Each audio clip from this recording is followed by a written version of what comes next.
নমস্কার বন্ধুরা, এটা হলো আমাদের প্র্যাকটিস গ্রাউন্ড।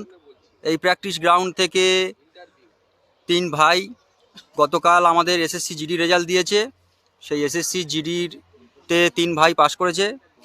তার মধ্যে একজন অনুপস্থিত আছে, দুজন আমাদের সামনে উপস্থিত হয়েছে। তারা তাদের অভিজ্ঞতা শেয়ার করছে আমাদের মাঠ থেকে ব্যাক টু ব্যাক। বিগত বছরে WP, KP, excise, jail police, sergeant, কিছুদিন আগে অগ্নিবীরেও পেয়েছিল দুই ভাই। তো এসএসসি জিডিতে তিনজন সিলেকশন হয়েছে, তার মধ্যে দুজনের অভিজ্ঞতা আমরা তুলে ধরছি। ভাই, তোমাদের নাম বলো। আকাশ ময়রা। অমিত কুমার হালদার।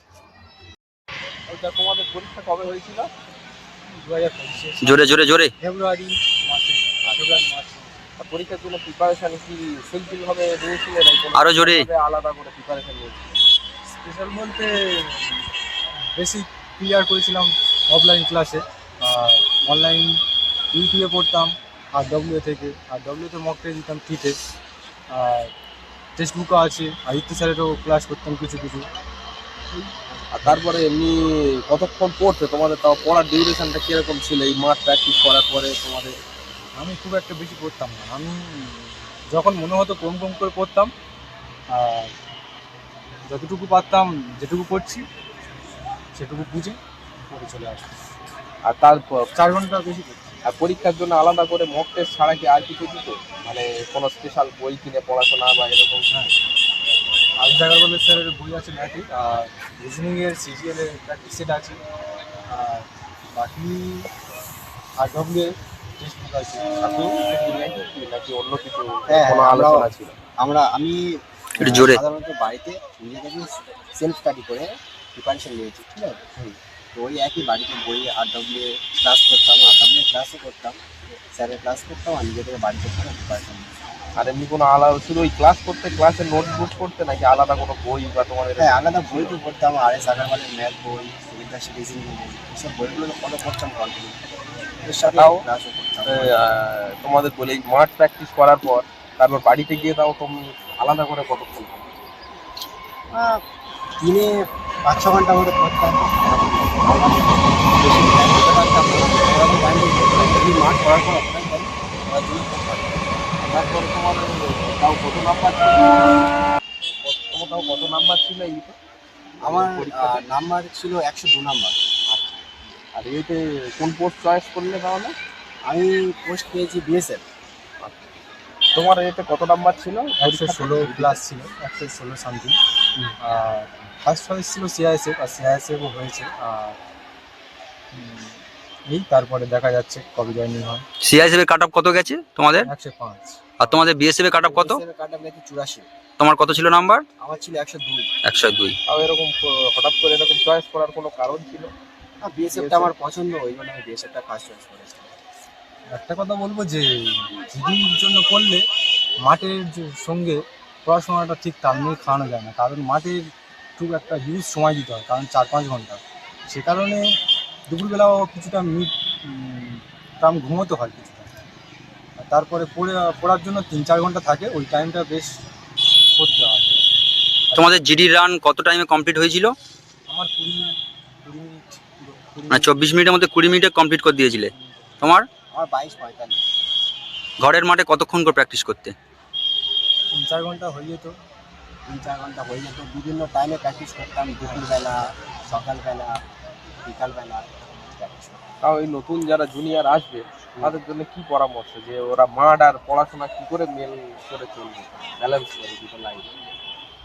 তাদের জন্য পরামর্শ দেবো, তারা যেমন পড়াশোনা করছে, সে যেখান থেকে পড়ুক না কেন, যেমন পড়াশোনা করছে পড়াশোনা কন্টিনিউ চালিয়ে যাক, এবং মাঠটাও পাশাপাশি প্র্যাকটিসটা করুক, যাতে ছুটটা ধরে রাখে। কারণ অনেককে দেখেছি আমরা, মাঠে অনেকে ফেল করে যায়, অনেকে পড়াশোনায় ভালো থাকে 126, 140, কিন্তু যতক্ষণ না তুমি মাঠ কমপ্লিট করতে পারছো, মেডিকেল কমপ্লিট করতে পারছো, তখন তোমার নম্বরের কোনো ভ্যালু থাকবে না।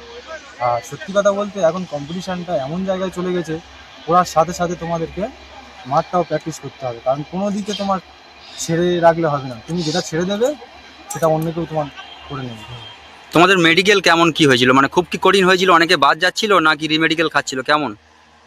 হ্যাঁ, মেডিকেল মোটামুটি কঠিন হয়েছিল, 50% প্লাস ছেলেকে রিমেডিকেল দিচ্ছিল। আমাদের ব্যাচে ওরকম 25 জনের ব্যাচে, আমার কল্যাণীতে মেডিকেল হয়েছিল, 25 জনের ব্যাচে প্রায় 12-13 জন করে রিমেডিকেল দিচ্ছে। প্রত্যেক ব্যাচেই সমান রিমেডিকেল থাকছে।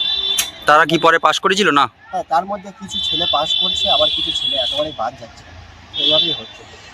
মেডিকেল কতদিন ধরে হয়েছিল? মেডিকেল হয়েছিল প্রায় 2 সপ্তাহ। ওখানে থাকতে হয়েছিল কল্যাণীতে? হ্যাঁ, কল্যাণীতে ওখানে থাকতে হয়েছিল। তাও কতদিন থাকতে হয়েছিল তোমার ওখানে মেডিকেলের জন্য? হ্যাঁ, মেডিকেলের জন্য যেদিনকে ওরা ডাকবে সেদিনকে তোমার প্রথম দিনে ব্লাড টেস্ট, ইউরিন টেস্ট করবে আর ডকুমেন্টস ভেরিফিকেশন হবে। তার পরের দিন ওরা হচ্ছে কি অ্যাকচুয়াল মেডিকেলটা চেক হবে পরের দিন। এই যেদিনকে অ্যাকচুয়াল মেডিকেল চেক হবে সেদিনকে তোমাকে রিপোর্ট সব দিয়ে দেবে। আচ্ছা, চেক করে সঙ্গে সঙ্গে রিপোর্ট দিয়ে দেবে।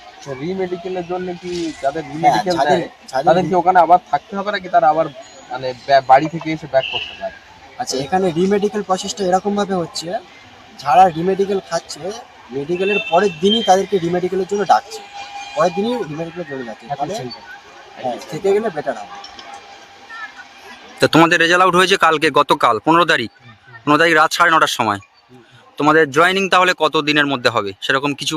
আনুমানিক 30 থেকে 45 দিনের মধ্যে হতে পারে, আর সরকারের সিদ্ধান্ত অনুযায়ী হবে। আর সেকেন্ড কথা হচ্ছে, রিমেডিকেল এমনও একটা ব্যাপার নয় যে পাস করা যায় না। রিমেডিকেল হচ্ছে যাদের মেজর প্রবলেম তাদের বাদ দিচ্ছে।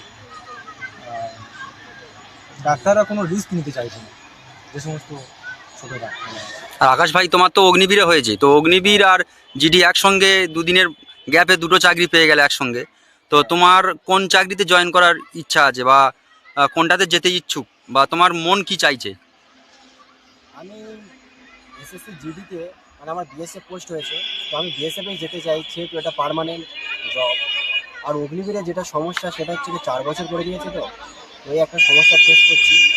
তো সেক্ষেত্রে যেতে চাই বিএসএফে। থ্যাংক ইউ, তোমাদের ভবিষ্যৎ জীবন সুখের হোক।